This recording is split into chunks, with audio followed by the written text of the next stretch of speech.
Hello everybody, welcome back to In My Shed. I'm BC. Another Saturday here in downtown Geebung. Got a few scores to show you, just mundane things I've purchased for the shed, but it'll follow on from what we've been doing for the last couple of weeks. Show you a couple of boiler shells that I've edged. The frames are back up onto the milling machine after a mate came in the last few days to do a bit of work for himself, and we'll gradually progress what I've been doing. So I'll bring you up close and show you what I've fixed up.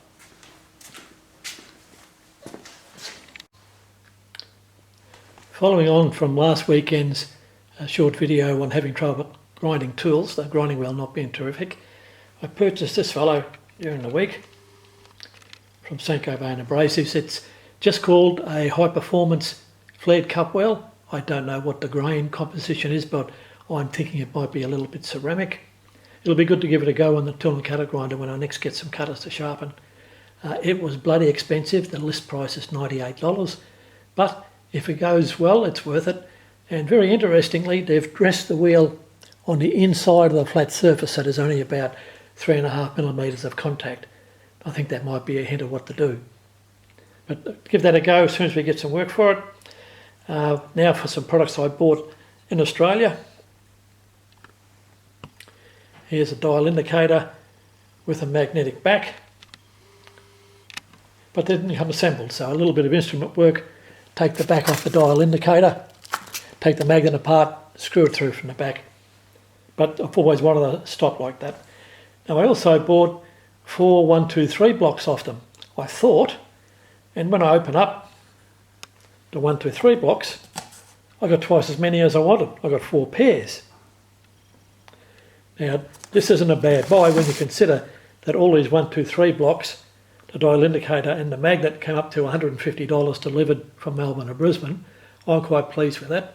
The name of the place is M&G Products or MG Productions. I've bought a little bit off them. Most recently I bought that nice little grinding vise that I did an episode on. Service is fabulous. The items seem to be very, very well.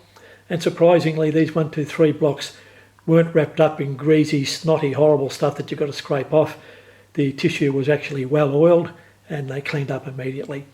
So I've got a plug for them. I have no affiliation with them, but what I've bought off them has been very, very good value for money and good service. The website's very good to use too. On to the next one.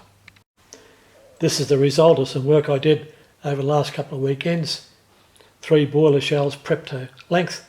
One a bit short, but it'll be for a Project Loco, so it won't really matter. It'll have to be cut to length again. Next, you'll see on these will be up on the borer table and marking out the cutout for the Briggs end. And we're back to the frames. After a little bit of time off, they're back up onto the mill table, and that's why I bought the 123 blocks to put under frames to level them up on the table. The parallels I was using were a little bit short. They just barely made the length across the frames, and I had a couple of arse overhead episodes where the whole lot fell off the table almost. So the 123 blocks will come into use straight away. Okay, all for now.